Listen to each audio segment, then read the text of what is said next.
ಗೌರಿ ಹಬ್ಬಕ್ಕೆ ಕ್ಷಣಗಣನೆ ಶುರುವಾಗಿದೆ. ನಾಳಿನ ಹಬ್ಬದ ಸಂಭ್ರಮಕ್ಕೆ ಬೆಂಗಳೂರಿಗರು ಸಜ್ಜಾಗಿದ್ದು ಇವತ್ತು ಖರೀದಿ ಭರಾಟೆ ಜೋರಾಗಿತ್ತು. ಇನ್ನು ಪಾಲಿಕೆ ಪೊಲೀಸರು ಕೂಡ ಹಬ್ಬಕ್ಕೆ ಸಿದ್ಧತೆ ಮಾಡಿಕೊಂಡಿದ್ದಾರೆ.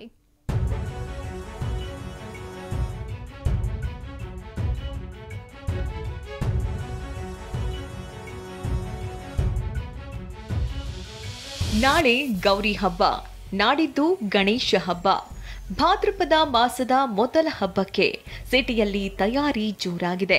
ಹಬ್ಬದ ಹೂವು, ಹಣ್ಣು, ತರಕಾರಿ ಖರೀದಿಗಾಗಿ ಮಾರ್ಕೆಟ್ನಲ್ಲಿ ಜನಸ್ತೋಮವೇ ಸೇರಿತ್ತು. ದರ ಏರಿಕೆ ನಡುವೆಯೂ ಹಬ್ಬಕ್ಕೆ ಅಗತ್ಯ ವಸ್ತುಗಳ ಖರೀದಿ ಮಾಡಿದ್ರು. ರೇಟ್ ಎಲ್ಲ ತುಂಬಾ ಜಾಸ್ತಿ ಹೇಳ್ತಿದ್ದಾರೆ ಸರ್. ಅವ್ರದೇ ಡಿಮ್ಯಾಂಡ್ ಆಗಿಬಿಟ್ಟಿದೆ. ಅವ್ರು ಎಷ್ಟು ಹೇಳಿದ್ರೆ ಅಷ್ಟು ಕೊಡಬೇಕಾಗಿದೆ. ಸೊ ನಾವೇನು ಬಾರ್ಗೇನ್ ಮಾಡೋಂಗಿಲ್ಲ, ಏನೂ ಇಲ್ಲ. ಎಷ್ಟು ಹೇಳಿದ್ರೆ ಅಷ್ಟು ಕೊಡಬೇಕಾಗಿದೆ, ತಗೊಂಡೋಗ್ಬೇಕಾಗಿದೆ. ಇದು ವೈಟ್ ಚಾಮಂತಿ ಹೂ ಜಾಸ್ತಿ ಇದೆ, ಅದು 400 ರೂಪೀಸ್ ಹೇಳ್ತಾ ಇದ್ದಾರೆ. ಸುಗಂಧ ದ್ರವ್ಯಗಳು ಅದು 400 ರೂಪೀಸ್ ಹೇಳ್ತಾ ಇದ್ದಾರೆ. ಮಿಕ್ಕಿದ ರೋಸಾ ಎಲ್ಲ ಪರವಾಗಿಲ್ಲ, ಅವೆಲ್ಲ ಸ್ವಲ್ಪ ಜಾಸ್ತಿ ಹೇಳ್ತಾ ಇದ್ದಾರಲ್ಲ. ಇನ್ನು ಗಣೇಶನ ಮೂರ್ತಿಗಳ ಖರೀದಿಯೂ ಜೋರಾಗಿ ಇತ್ತು. ಯಶವಂತಪುರ ಮಾರ್ಕೆಟ್ನಲ್ಲಿ ಕರಗ ಗಣೇಶ, ಅಯ್ಯಪ್ಪ ಗಣೇಶ, ವಿಷ್ಣು ಅವತಾರಿ ಗಣೇಶ ಸೇರಿ ಬಗೆ ಬಗೆ ಮೂರ್ತಿಗಳ ವ್ಯಾಪಾರ ನಡೀತು. 3 ಇಯರ್ಸಿಂದ ಕಾನ್ಸೆಪ್ಟ್ ಸಮೇತ ಕೊಡ್ತಾ ಇದ್ದೀವಿ. ಅದಕ್ಕೆ ಮುಂಚೆ ಬಂದು ನಾವು ಕುಂದನ್ ವರ್ಕು ಬೇರೆ ಮಾಡ್ತಾಯಿದ್ವಿ. ಈ ಇಯರ್ ಬಂದು ನಮಗೆ ತುಂಬ ಡಿಮ್ಯಾಂಡ್ ಇತ್ತು. RCB ಗಣೇಶ, ಆಮೇಲೆ ಮತ್ತು ಕರಗ ಗಣೇಶ ಮಾಡಿದ್ದೀವಿ. ವಿಷ್ಣು, ಬ್ರಹ್ಮ ಈ ಥರ ಕಾನ್ಸೆಪ್ಟಲ್ಲಿ ಹೋಗಿದ್ದೀನಿ. ಆಮೇಲೆ ವೆಂಕಟರಾಮ ಸ್ವಾಮಿ ಕಾನ್ಸೆಪ್ಟ್ ಹೋಗಿದ್ದೀನಿ. ಇನ್ನು ಆಲ್ಮೋಸ್ಟು ನಾನು ಬಂದು ವೆರೈಟಿ ಕಾನ್ಸೆಪ್ಟೇ. ಕಸ್ಟಮರ್ ನಾನು ಒಳಗಡೆ ಎಂಟ್ರಿ ಆಗಿದ್ರೆ ಬೇರೆ ಗಣಪತಿ ತೊಗೊಂಡ್ಬಿಡೋದು ನಮ್ಮ ಜೊತೆಯಿಂದ ಕಾನ್ಸೆಪ್ಟ್ ಸಮೇತ ಹೋಗ್ಬೇಕಂತ ಆಲ್ಮೋಸ್ಟ್ ನಾವೆಲ್ಲ ಈಕೋ ಫ್ರೆಂಡ್ಲಿನೇ ಮಾರಿರೋದು. POP ಅಂತೂ ನಾವು ಯೂಸ್ ಮಾಡಿಲ್ಲ, ಪೇಪರ್ ಸ್ಮ್ಯಾಶ್ ಯೂಸ್ ಮಾಡಿದ್ದೀವಿ. ಗಣೇಶ ಮೂರ್ತಿ ವಿಸರ್ಜನೆಗೆ ಬಿಬಿಎಂಪಿ ತಯಾರಿ ಮಾಡಿಕೊಂಡಿದೆ.